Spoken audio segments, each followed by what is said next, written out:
sinə dağladı. Çox dostlarım dözə bilmədi, yağladı. Niyə düşdün ahuzara saçlarım?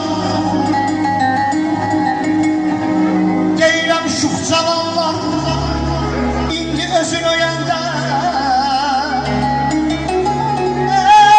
Qəlbinə dəyməsin qoca deyəndə.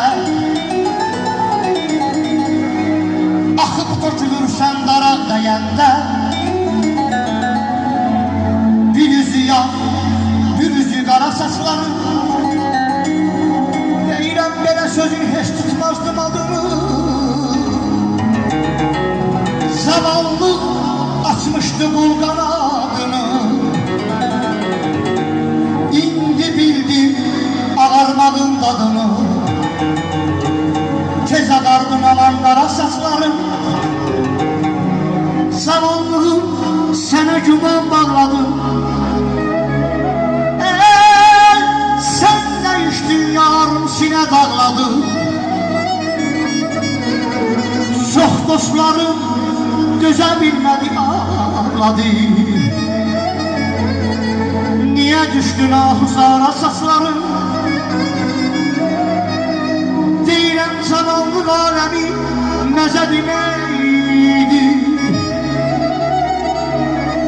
Qocalıq aləmi əzginəydi. Hər nadanın sözü saldı, qəlbinə dəydi. Arif aranadan hara saçlarım, Arif aranadan hara saçlarım. Düz çıxmadın etibara saçlarım. Rəhm etmədim bu canıma saçlarım. Düz çıxmadın etibara saçlarım. Eyrə bax saçlara dəydim özüm. Baxdı yolum, baxdı gözüm.